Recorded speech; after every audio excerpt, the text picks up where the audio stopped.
ईश्वर की महती अनुकंपा से हम इस समय ब्रह्म विज्ञान पुस्तक का स्वाध्याय करते हैं। पिछले प्रकरण में हम ईश्वर से संबंधित अनेक चर्चाएं किए। आप लोग यदि ध्यान दिए हो तो ईश्वर विषयक देखिए इतना विस्तृत रूप से अच्छे प्रकार से जो वर्णन इस पुस्तक में किया गया है, ईश्वर के प्रति बढ़ने के लिए और ईश्वर में रुचि उत्पन्न के लिए बहुत सारे प्रेरणादायक बातें यहाँ पर बताया गया। तो हमारे ऋषि दयानंद जी की परंपरा में बहुत सारे गुरु और आर्य समाज की अनेक गतिविधियाँ होती है। अलग अलग उपदेशक, आचार्य, सन्यासी लोग प्रेरणा करते हैं। लेकिन जब आप ध्यान देंगे तो यह स्वामी सत्यपति जी की कृपा है, उनकी पुरुषार्थ है और उनकी परंपरा में यह हमको धरोहर के रूप में मिलता है कि ईश्वर के विषय में इतने अधिक प्रेरणा देने के लिए, नहीं तो अन्य जगह पर ईश्वर विषयक प्रेरणा, ईश्वर से जुड़ना, ईश्वर प्रणिधान आदि चर्चाएं बहुत कम सुनने को मिलता है अथवा पुस्तक आदि में भी कम ही मिलता है। तो ये हमारा सौभाग्य है कि हम इस परंपरा में जुड़े हैं, इन गुरुजनों के सानिध्य में रहने का, उनके सानिध्य प्राप्त करने का अवसर मिला है। तो ये जो प्रकरण यहाँ पर आया है ब्रह्म विज्ञान पुस्तक में, ईश्वर संबंधित बातें, इनको बार बार हमें पढ़ना चाहिए। जैसे यहाँ पर आया ईश्वर प्रणिधान समाधि का विशेष साधन है, फिर आगे ईश्वर प्रणिधान की विधि, ईश्वर प्रणिधान में जीव की स्थिति, ईश्वर प्रणिधान से समाधि की सिद्धि और ईश्वर प्रणिधान से लाभ, ईश्वर प्रणिधान का फल, इस विश्वास, इस कृपा, ईश्वर के प्रति श्रद्धा कैसे हो, ईश्वरीय सुख की विशेषताएं आदि, ये बहुत सारा अनेक वर्णन यहाँ पर किया गया। इसका मुख्य तात्पर्य क्या है इतने सारे अलग अलग प्रकार से बताने का, कि हमारे ईश्वर में रुचि हो। यहाँ हम देखते हैं संसार में बहुत सारे लोग ऐसे मिल जाएंगे, पुरुषार्थी होते हैं, धार्मिक होते हैं, परोपकारी होते हैं, अलग अलग क्षेत्र में समाज राष्ट्र के लिए अनेक कार्य कर रहे हैं।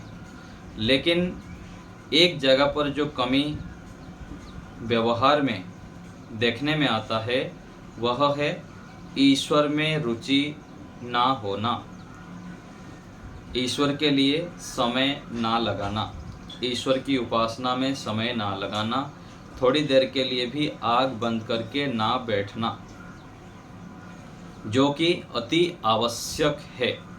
मनुष्य जीवन इसलिए ही मिला हुआ है कि हम ईश्वर की ओर बढ़ें, ईश्वर के सानिध्य में जाएं और ईश्वर में रुचि उत्पन्न अधिक से अधिक करें।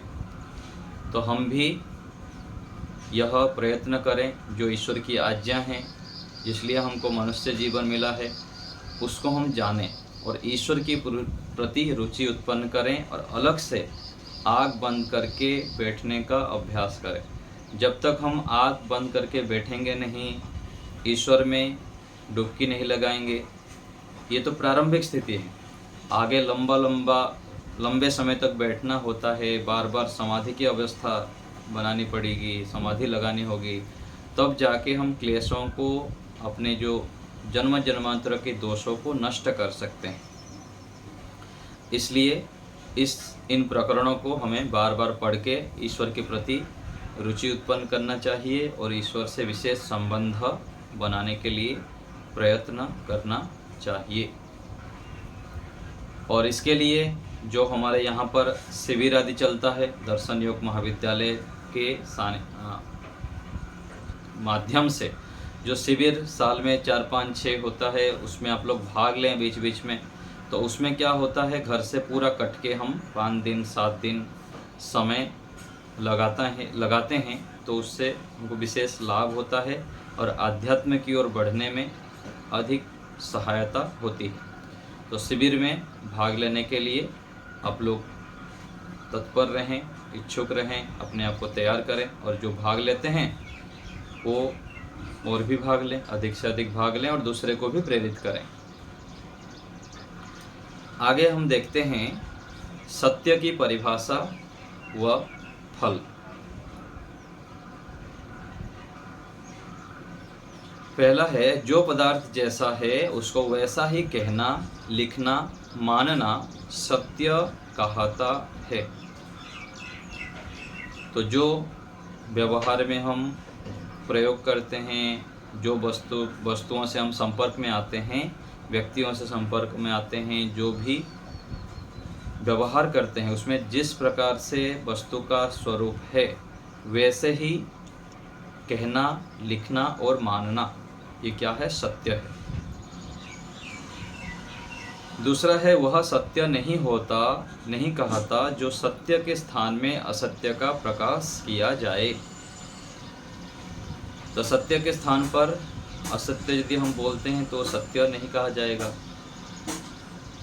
और जो मनुष्य पक्षपाती होता है वह अपने असत्य को भी सत्य और दूसरे विरोधी मत वाले के सत्य को भी असत्य सिद्ध करने में प्रवृत्त होता है, इसलिए वह सत्य मत को प्राप्त नहीं हो सकता है।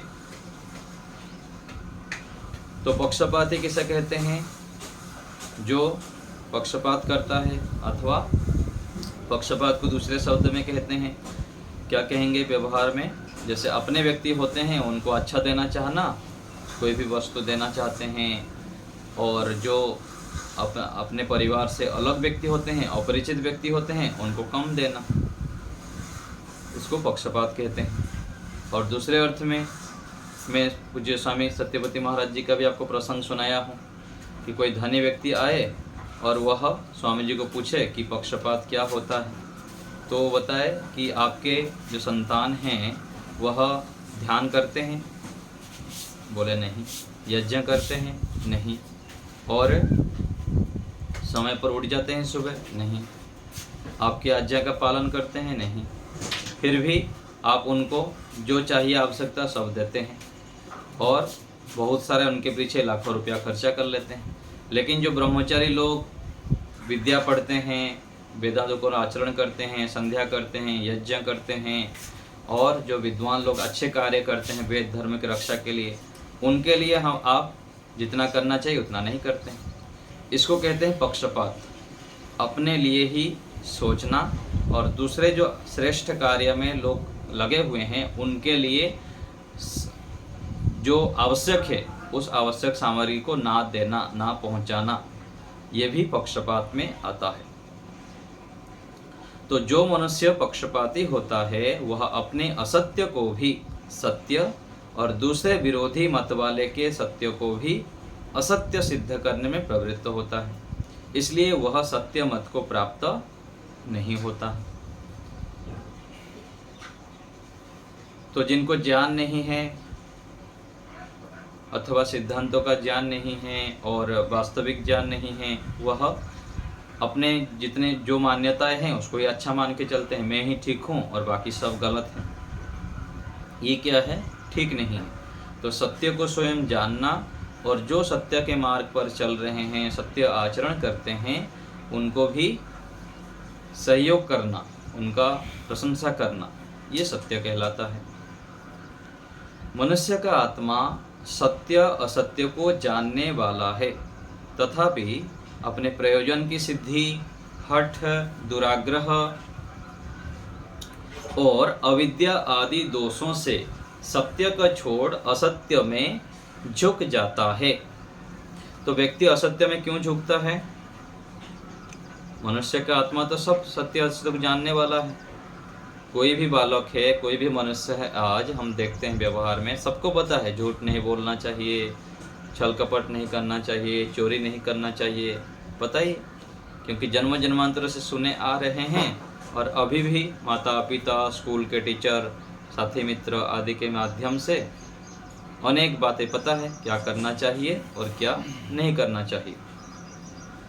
फिर भी व्यक्ति हठ के कारण, दुराग्रह के कारण और अपने प्रयोजन की सिद्धि करने के लिए और अज्ञान आदि दोषों से युक्त होकर असत्य में झुक जाता है, गलत काम करता ही रहता है।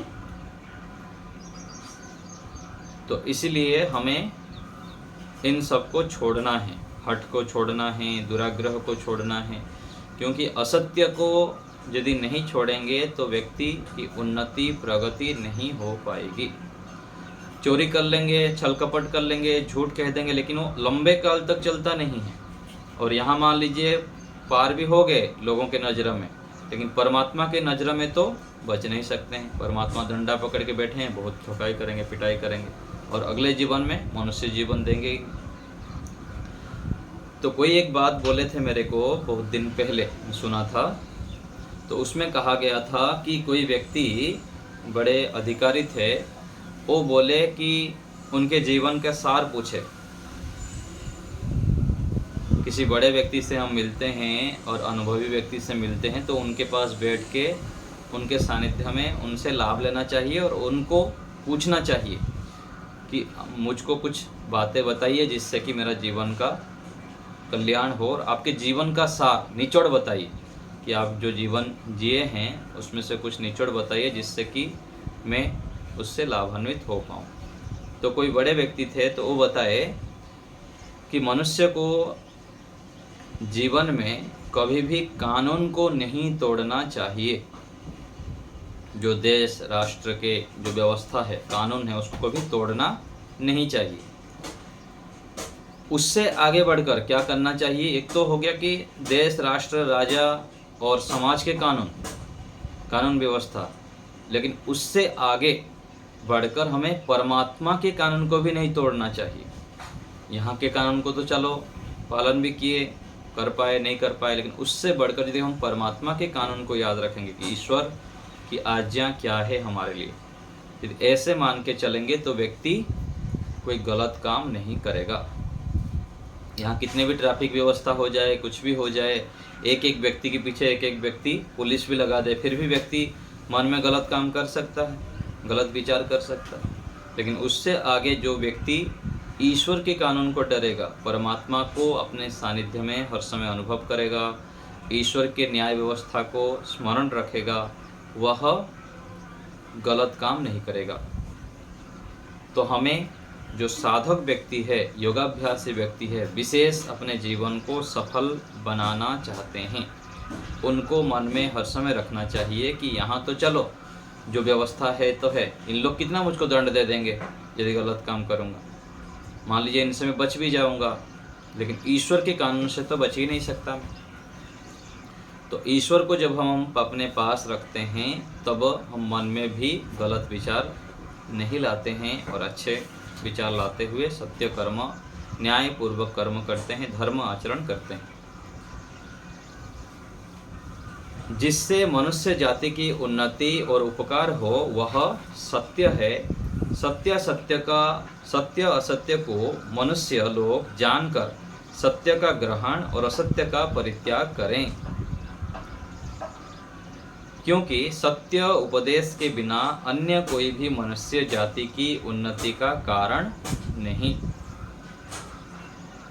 तो उन्नति चाहे अपना हो अथवा समाज का हो, राष्ट्र का हो, सबके पीछे क्या है? सत्य आचरण, सत्य उपदेश है। इसलिए कहा गया ना, मनः सत्येन शुध्यति। व्यक्ति दिन भर छल कपट झूठ बोलता रहता है और सोचता है कि मेरा मन शांत हो जाए, प्रसन्न हो जाए, ध्यान में मेरा मन लग जाए, ऐसे सोचता है। मान लीजिए 50 साल तो गलत काम किया और 2-3 साल हुआ है अध्यात्म में आ गया, थोड़ा सत्संग करने लग गया, यज्ञ करने लग गया, फिर सोचता है मैं तो इतना अच्छे कार्य कर रहा हूँ, लेकिन मेरा तो ध्यान नहीं लगता, मन नहीं लगता ध्यान में, मेरा मन तो शांत नहीं होता।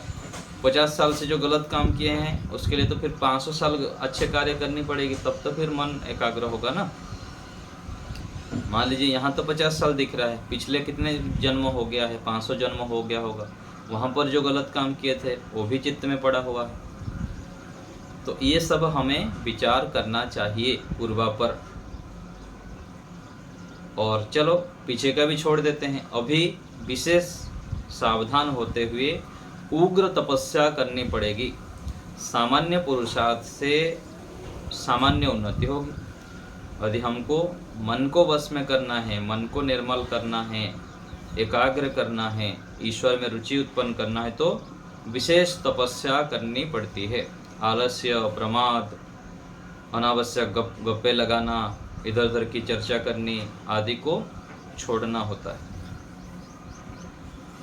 तो सत्य से मन की शुद्धि होती है। मनः सत्येन शुध्यति, इसलिए हमको सत्य बोलना, सत्य आचरण करना अति आवश्यक है।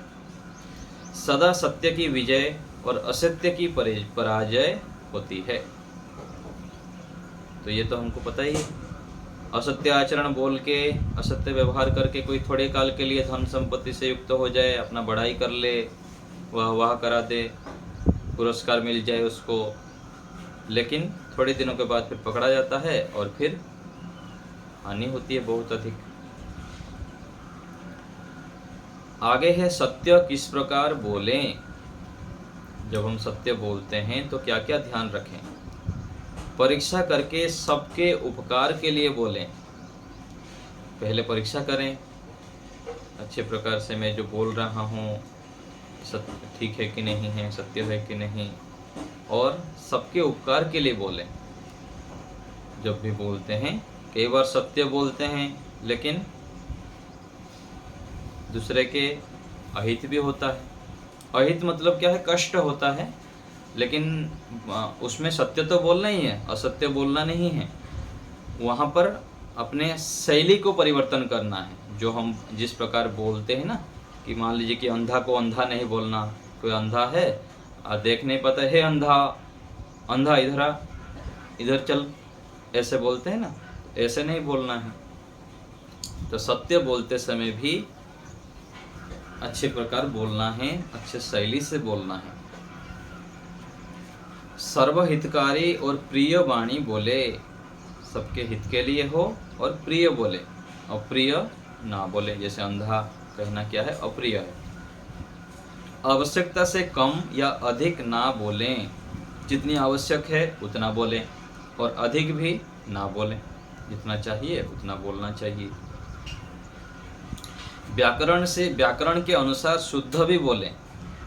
कुछ व्यक्ति होते हैं अथवा बहुत सारे व्यक्ति ऐसे होते हैं, सत्य तो बोलते हैं, अच्छा बोलते हैं, लेकिन उच्चारण गलत हो जाता है। तो उच्चारण गलत होना भी ठीक नहीं है। यदि हमको समाज राष्ट्र में आदर्श बनना है और कुछ नेता बनना है और दूसरे हमको प्रेरक मानते हैं और आदर्श मानते हैं, हमसे कुछ सीखते हैं, तो हम यदि गलत उच्चारण करेंगे तो वो सोचेंगे मेरे गुरुजी तो ऐसे बोलते हैं और मेरे माता जी तो ऐसे बोल रही हैं, इसलिए मेरा ऐसे हो गया, अथवा मैं भी ऐसे ही बोलता हूँ। तो इसीलिए जितना हो सके प्रयत्न करते हुए उच्चारण को शुद्ध करना चाहिए। एक हमारे विद्यार्थी थे, वो हरियाणा प्रांत से थे, तो उनके उच्चारण में बहुत सारी त्रुटियां होती थी, लेकिन वो बड़े आयु के होने के बाद भी वो जो उनको बताया जाता था उसको लिख लेते थे तुरंत कि ये उच्चारण मेरे से गलत होती, और वो बार बार उसका उच्चारण करते थे और पूछ लेते थे कि अच्छा जी ये उच्चारण मैं ठीक कर रहा हूँ, थोड़ा उच्चारण ठीक करा दीजिए मेरे को। तो जो बड़े होते हैं, गुरु आचार्य होते हैं, तो उनके पीछे पड़ के उनको सुनाना पड़ता है, उनको पूछना पड़ता है, उनसे जान लेनी पड़ती है। यदि शर्माएंगे और उनको पूछेंगे नहीं बार बार और जिज्ञासा नहीं रखेंगे, निवेदन नहीं करेंगे, तो अपने काम में लगे रहेंगे। कोई विशेष जिज्ञासु होंगे अथवा उसने योग्य होंगे तो गुरुजी बुला बुला के पढ़ाएंगे अथवा सिखाएंगे, नहीं तो गुरुजी अपने काम में लगे रहेंगे, आचार्य जी, गुरुजी। तो हमको उच्चारण शुद्ध करना है, तो बड़ों से, जो हमारे से योग्य हैं, हमारे से आगे के विद्यार्थी हैं जो अच्छे पढ़ते हैं, उनसे सहायता लेकर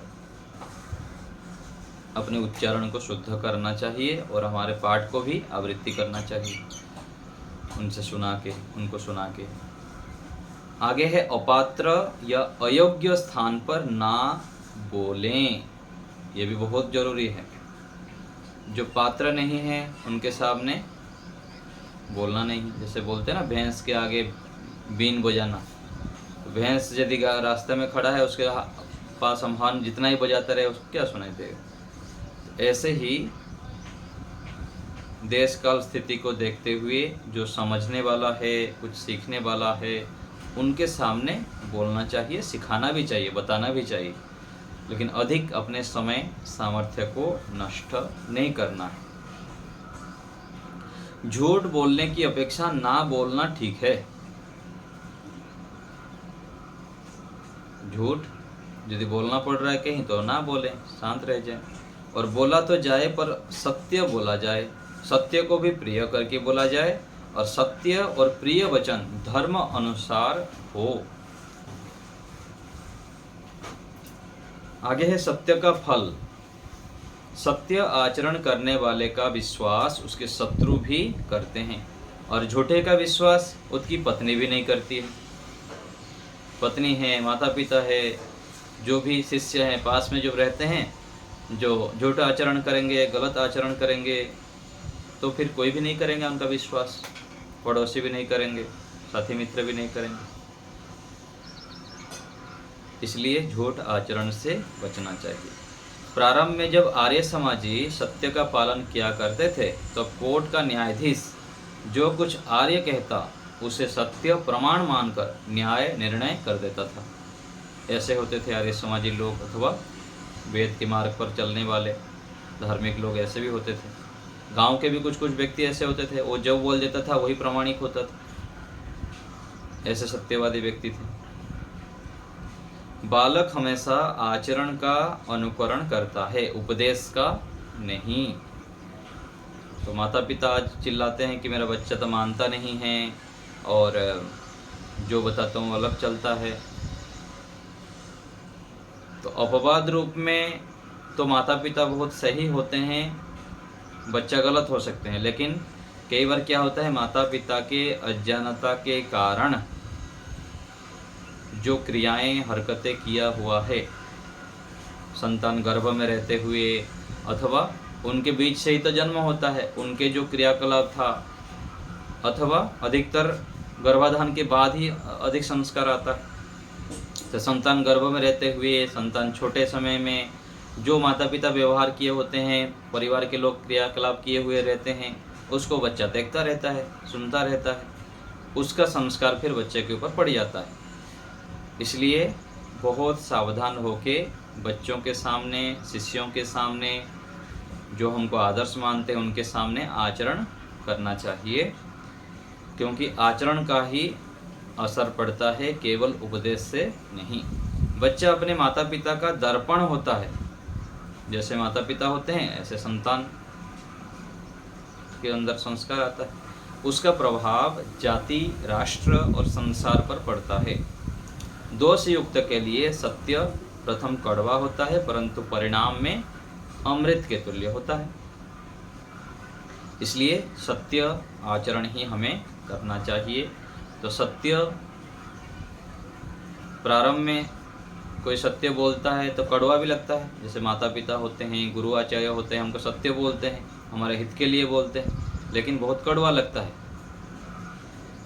पूरा तिल मिला जाते हैं, क्यों मुझको दोष बता रहे हैं, क्यों मुझको ऐसे कर रहे हैं। लेकिन बाद में हम बड़े जब हो जाते हैं तब पता लगता है कि माता पिता जो हमको बताए हमारे हित के लिए था, बहुत हमारे कल्याण हुआ। यदि माता पिता, गुरु आचार्य ऐसे मुझको नहीं बताते तो आज मैं कहीं का कहीं हो जाता। तो इसीलिए सत्य आचरण ही हमें करना चाहिए, चाहे लोग, समाज, राष्ट्र जितना ही विरोधी हो जाए। आज हम आध्यात्मिक मार्ग पर चलते हैं, सत्संग करते हैं, स्वाध्याय करते हैं, यज्ञ करते हैं, तो लोग विरोध भी कर सकते हैं और बहुत सारे हमारे मजाक भी उड़ाएंगे। तो सत्य के मार्ग पर चलने पर ये सब स्थितियां आएगी, लेकिन यदि हम धैर्यपूर्वक चलते रहेंगे तो उसका परिणाम बहुत अच्छा होगा, हम भी सुखपूर्वक हम रहेंगे, और दूसरे जो संपर्क में आज जो विरोध कर रहे हैं उन लोग ही फिर आगे चलकर हमारे सहयोग करेंगे, सहायता करेंगे, प्रशंसा भी करेंगे। इसलिए सत्य का आचरण करना चाहिए, जानबूझकर, अनजाने में भी झूठ ना बोले। कैसे कैसे झूठ बोल देते हैं व्यवहार में, पता है? ध्यान दिए हैं कभी? मान लीजिए अभी आपको पूछा कोई कि समय कितना हो गया, तो बोल दिए कि 2:30 बजा है। तो अभी कितना बजा है? 2:30 तो बजा नहीं, 2:32 हुआ है, तो 2:30 बजा है बोल दिए, तो झूठ हुआ कि नहीं हुआ? तो वहाँ पर या तो सामने लगानी पड़ेगी, लगभग 2:30 बजा होगा, 2:30 बजा है, लगभग लगानी पड़ेगी। नहीं तो टाइम देखो और परफेक्ट जितना बजा है उतना बोलो, 2:32। तो ऐसे व्यवहार में बहुत सारी जगह पर हम ध्यान नहीं देते हैं और झूठ बोल देते हैं। कल आप कितने बजे वहाँ गए थे?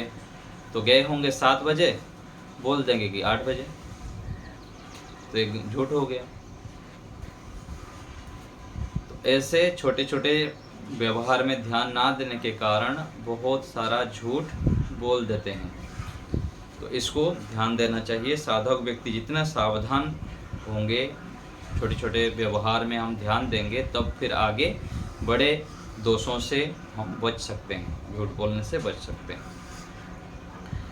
चलिए अभी पूछिए, किसी को कुछ पूछना हो तो।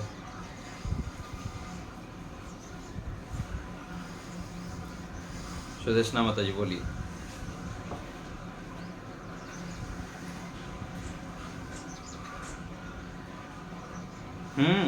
ये जो कई बार प्रवचन में बोल देते हैं ना कि गाय मारने के लिए कोई जाता होगा और पूछ लिया कि कहाँ गया गाय, तो वहाँ पर भी यदि बोल देते ना इधर गया, ना बोल के उधर गया चल गए, तो वो भी झूठ में ही माना जाएगा। ऐसे बोलना ठीक है।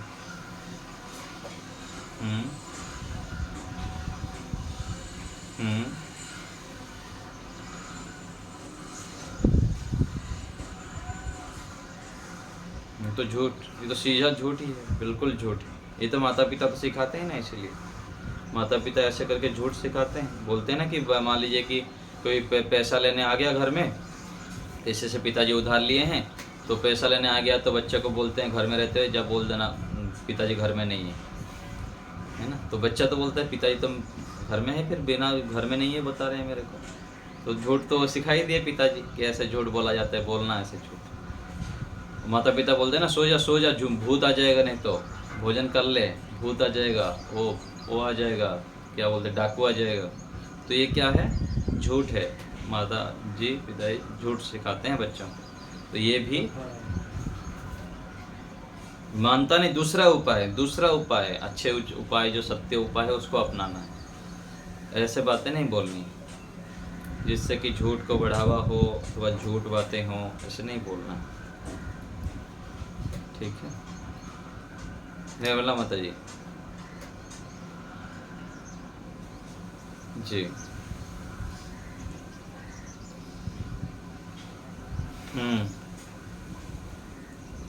हाँ तो प्रभाव तो सुधार तक कीजिए ना, सुधार यदि कर रहे हैं।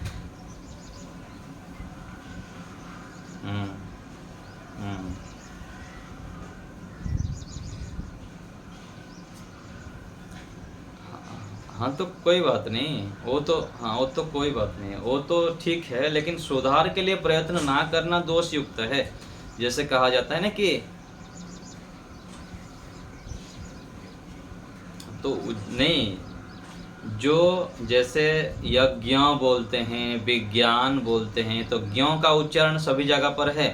जब आपको पता लग गया कि ज्ञ नहीं बोलना है, ज्ञ बोलना है, शुद्ध क्या है? ज्ञ है। तो हम यदि ज्ञ बोलने का अभ्यास नहीं करते हैं, प्रयत्न नहीं करते हैं, तब दोष युक्त है ना। तो प्रयत्न करते करते नहीं हो रहा है तो अलग बात है, लेकिन प्रयत्न नहीं करना क्या है? हाँ, मातृभाषा यही तो बताया ना, यही बता रहा हूँ मैं कि यदि प्रभाव तो है मातृभाषा के, लेकिन मातृभाषा को जब हमको पता लग गया कि यहाँ त्रुटि है, तो उसके सुधारने के लिए प्रयत्न करना है। अभी यदि प्रयत्न करेंगे तो अगले जन्म में फिर सुधार होके आएगा, नहीं तो फिर से वहाँ पर त्रुटि होगी, है ना। हाँ तो प्रयत्न करना है, उसके लिए पुरुषार्थ यदि करेंगे तो फिर सफल होंगे और धीरे धीरे फिर सुधार भी हो जाएगा अच्छे से, ठीक है ना। तो ऐसे प्रयत्न करना चाहिए। और हमारे वेद मंत्र के लिए भी, संस्कृत शब्द के उच्चारण के लिए भी ऐसे ही प्रयत्न करते रहना चाहिए। तो प्रयत्न करते रहेंगे तो धीरे धीरे सुधार हो जाएगा। वेद मंत्र भी अच्छे से बोल सकते हैं, अच्छा उच्चारण भी कर सकते हैं, ठीक है। हो गया? और कोई बात किसी को पूछना है? बोलिए।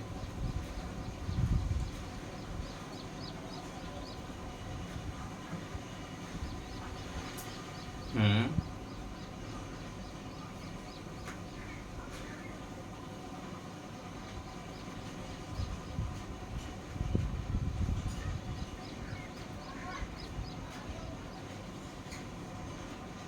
हम्म झूठ झूठ ही है, झूठ झूठ ही है। झूठ को सत्य नहीं बोला जा सकता, उसका दंड तो मिलेगा ही मिलेगा, है ना। ये वैदिक सिद्धांत है। हाँ, इसको इसको हमको समझना है, वैदिक सिद्धांत को, कि दंड कभी भी माफ, गलत काम माफ नहीं होता है। जो झूठ है, चाहे किसी भी स्थिति में आप बोले, लाखों लोगों की रक्षा के लिए भी यदि झूठ बोल रहे हैं तो झूठ ही है। जो आप हजारों लोगों की रक्षा किए उसका पुरस्कार अलग है, और जो आप झूठ बोले उसका दंड अलग है। तो वहाँ पर परिस्थिति को बुद्धिमत्ता से हटाना पड़ेगा। हमारे ज्ञान के स्तर के ऊपर भी निर्भर करता है कि हम किस जगह पर झूठ बोलें ना बोलें, और वहाँ पर बुद्धिमत्ता का प्रयोग करनी है। और यदि लगता है कि विशेष मेरे को और कुछ सोचता नहीं, तो वहाँ पर बोलेंगे तो उसका दंड मिलेगा। तो उस स्थिति में हमको पहले से प्रस्तुत रहना है, और अलग प्रकार से कुछ शब्द प्रयोग कर सकते हैं, अलग प्रकार से कुछ शब्द प्रयोग करके उसका निवारण करना है, चाहे कोई भी स्थिति हो। झूठ नहीं बोलना है। मृत्यु होगा ना बोल के, हो सकता है कि और भी कुछ बातें परिस्थिति के हिसाब से जोड़ सकते हैं, है ना। तो ऐसे बोलना चाहिए जी। और मीना माता जी कौन हाथ उठाए हैं, बोलिए।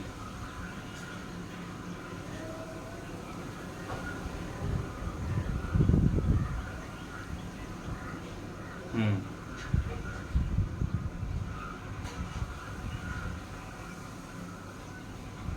हम्म हम्म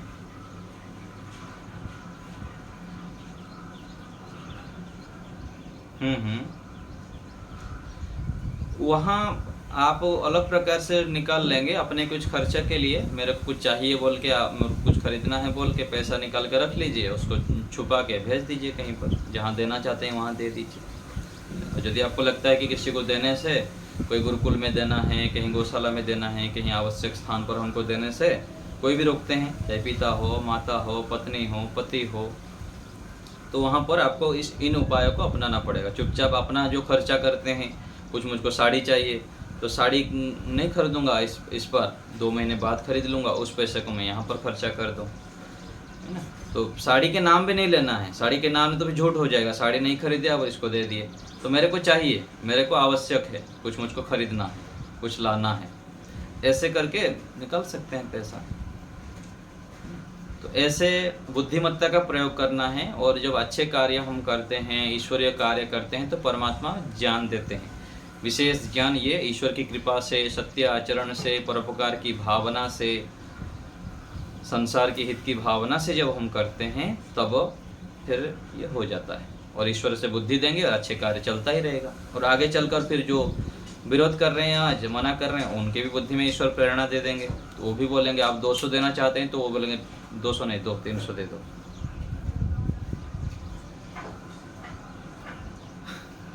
नहीं, पुरुष प्रधान तो नहीं है, नारी भी सब, हाँ नारी भी सब।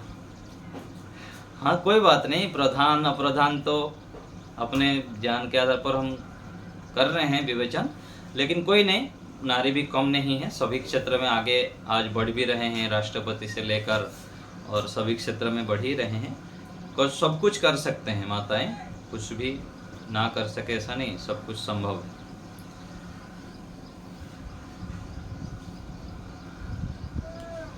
नहीं, मेरे आवश्यक काम है, आवश्यक काम में दान देना भी तो आता है। आवश्यक काम मेरे काम के लिए, हाँ मेरे काम नहीं होगा क्या, दान देना मेरा काम है। तो मेरे घर अपने लिए खर्चा करूं अथवा अपने इच्छा को पूर्ति करने के लिए लगाऊं, तो दान देना परोपकार, हाँ वही बता रहा हूँ कि वहाँ पर ऐसे करके उसको कन्वर्ट कर देंगे अपने प्रयोग में। अपने लिए चाहिए मतलब अपनी इच्छाओं की पूर्ति के लिए। मेरी इच्छा सांसारिक भी हो सकता है, ईश्वरीय भी हो सकता है। यदि सांसारिक इच्छा नहीं है तो ईश्वरीय इच्छा में प्रयोग कर रहा हूँ, तो झूठ नहीं हुआ।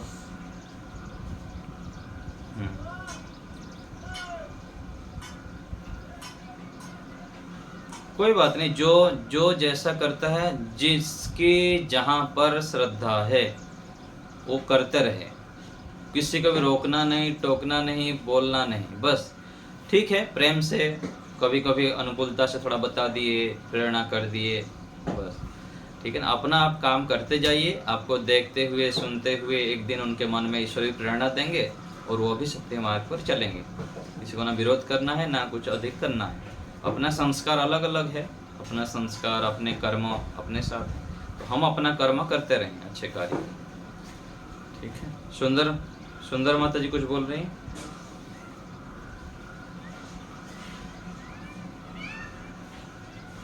कौन सा पाप नहीं है?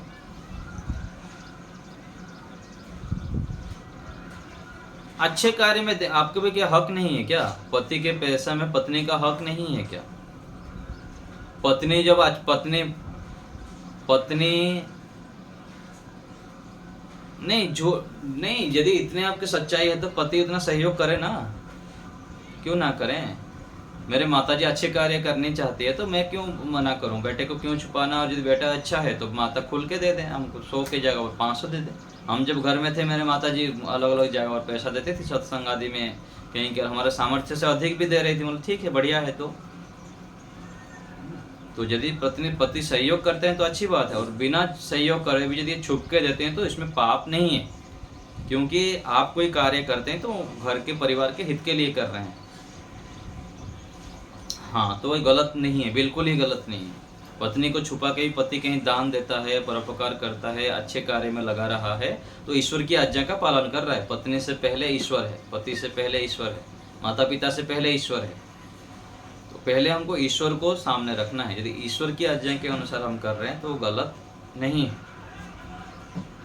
ठीक है ना, ऐसे मान के चलना चाहिए और अच्छे कार्यों में लगातार लगे रहना चाहिए। आज जितने भी कष्ट, बाधाएं, दुख, चिंताएं, परेशानी है आज परिवार में, समाज में, राष्ट्र में, इसका कारण क्या है कि व्यक्ति जितना समाज राष्ट्र के लिए देना चाहिए, अच्छे जगह पर धन को व्यय करना चाहिए, वो नहीं करता है। केवल कंजूसी करके मेरा मेरा मेरा मेरा परिवार, मेरा घर, मेरा बेटा, मेरा संतान है, उसके लिए लाखों करोड़ों रुपया लगा देगा।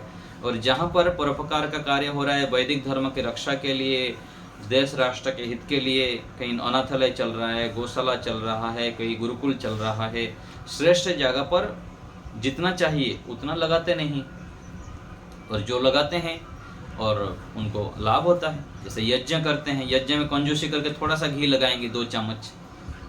बताया था ना, कोई एक व्यक्ति थे, घी का सामान बेचते थे, यज्ञ आदि का सामान, यज्ञ कुंड, श्रुवा आदि।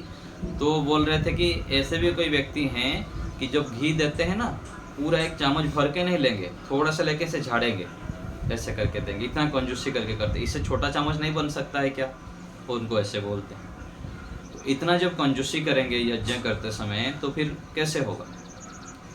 ऐसे भी हमारे संपर्क में व्यक्ति हैं जो कि रोज 2-2 किलो घी यज्ञ करते हैं, और घर में 1-1 लाख, 2-2 लाख रुपए का घी स्टॉक करके रखते हैं सालों साल के लिए। और उनका देखिए ईश्वर की कृपा से बहुत उन्नति होती है, बहुत बढ़ोतरी होती है, परिवार में सुख शांति है। तो यज्ञ में, परोपकार में, दान देने में, अच्छे जगह पर सहयोग करने में तन मन धन से आगे रहना चाहिए। यदि हम ये कार्य करते हैं तो बहुत गुना होकर हमारे पास आता है। ये ईश्वरीय व्यवस्था है। जितना भी हम संसार के उपकार के लिए कार्य करते हैं, मन से भी, तन से भी और धन से भी, मन में भी यदि कहीं हम परोपकार की भावना करते हैं ना, देखिए तुरंत आनंद उत्साह हो जाता है। यदि हम देश राष्ट्र की और दूसरे के हित के लिए भावना करते हैं और मन में हम गलत विचार करने लग जाते हैं दूसरे का, तो देखिए हमारे मन में कुंठा पैदा हो जाती है और इतना उत्साह नहीं रहता। परिवार में भी किसी के प्रति भी, यदि सामूहिक परिवार है, कोई पड़ोसी की व्यक्ति है, यदि उसके प्रति अच्छी भावना रखेंगे तो हमारे मन में बहुत अच्छा रहता है। तो इसीलिए हमको मन से विश्व कल्याण की भावना रखनी चाहिए और ईश्वर को साक्षी मानकर अच्छे कार्यों को सदा करते रहना चाहिए।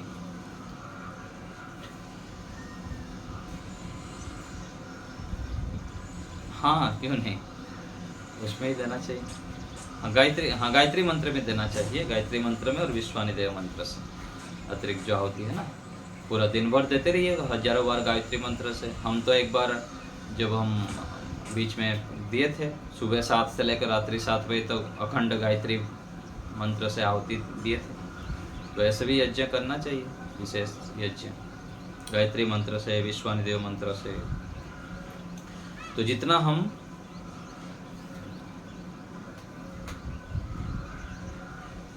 कितने माता जी?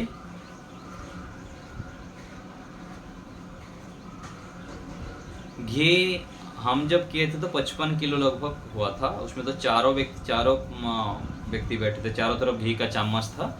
चम्मच के ऊपर निर्भर करता है, यदि 1 चम्मच लगेंगे, छोटा चम्मच रखेंगे तो कम लगेगा, 5 किलो में हो जाएगा। बड़ा चम्मच 1 रखेंगे तो 15 किलो में हो जाएगा। और बड़ा चम्मच में भी बहुत बड़े बड़े साइज का भी आता है। तो शुरुबा का जो साइज है ना, उसके आधार पर घी खर्चा होता है। छोटे चम्मच रखेंगे तो कम में भी हो जाएगा।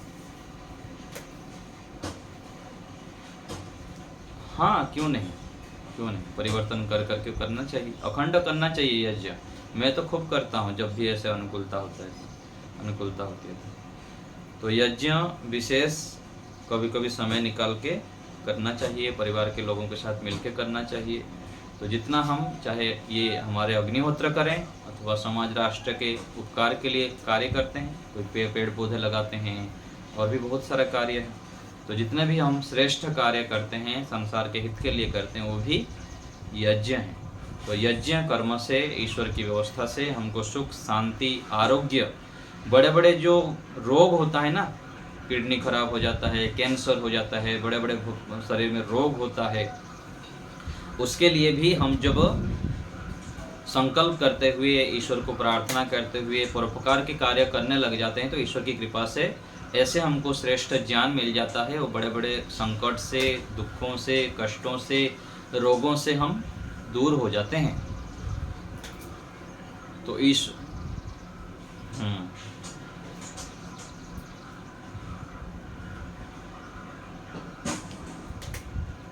कहीं जाके आर्य समाज में कर लीजिए, कहीं पर तो हम तो आपके नाम पर कर लेंगे, ठीक है। ऐसे भी हो सकता है, ऐसे भी कर सकते हैं। तो ये भी कर सकते हैं। मान लीजिए स्वयं नहीं कर पाते, जैसे एक होता है ना कृत कर्म, कृत कारित अनुमोदित, तीनों में हमको फल मिलता है। स्वयं करते हैं उसका भी फल मिलता है, दूसरे से कराते हैं कि भाई लो मैं गाय पालन नहीं कर पा रहा हूँ, आप गाय सेवा कर रहे हैं, लो, ठीक है ना। और कृत हो गया, कारित हो गया, और कोई कर रहा है अच्छे कार्य, उसको मन में बोलते हैं हाँ बहुत अच्छा, करते जाओ, है ना। और कोई गलत काम को भी यदि हम ये कर लेंगे, गलत काम कर रहे हैं और करो बोलेंगे, तो भी उसका दंड मिलेगा हमको। तो जहाँ भी हाँ बहुत अच्छा है, तो ज़्यादा हाँ हम आपके नाम पर कर लेंगे, ठीक है, विशेष। हाँ जी माता जी, ठीक है। तो कहीं भी अच्छे कार्य होता है, स्वयं जैसे हम गाय पालन नहीं कर पाते हैं और कई बार अनाथों का पालन भी नहीं कर पाते हैं, जितने भी समाज में, राष्ट्र में कार्य हो रहा है, तो वहाँ पर हमें यदि स्वयं नहीं कर पाते हैं, जैसे पेड़ पौधे का है, एक माता जी दिए कि हमारे दर्शन योग धाम में बड़ का पेड़ लगाने के लिए, पीपल का पेड़ लगाने के लिए, और भी दिए थे, ये हम लगाना चाहता हूँ, मैं यहाँ पर काट दिया इसलिए काटना पड़ा मेरे को, तो आप वहाँ पर लगा दीजिए। तो हम उनके धनराशि से ला के लगा दिए, वो जितना दिए उससे अधिक लगा दिए हम, वो तो शायद जितना दिए थे उसका कितना गुना हो गया, लगभग 2-3 गुना अधिक हम यहाँ पर लगा दिए। उनके नाम पर आया कुछ और उससे हम 2-3 गुना करके और भी बढ़ा के लगा दिए। तो ऐसे होता है, तो अच्छे कार्य को इस प्रकार करते रहें। तो आज ये हाँ जी कर लेंगे बात, जी ठीक है। तो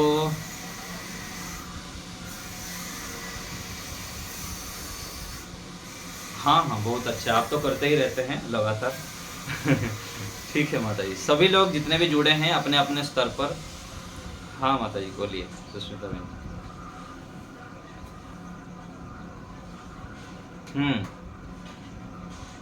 हाँ, मैं जानता हूँ सभी लोग, जितने भी आप लोग जोड़ते हैं, अपने अपने सामर्थ्य के हिसाब से कर रहे हैं, दूसरे को भी प्रेरणा कर रहे हैं। तो हम स्वयं जितना भी करते हैं उसमें बढ़ाएं और दूसरे को भी प्रेरित करें अच्छे कार्य के लिए।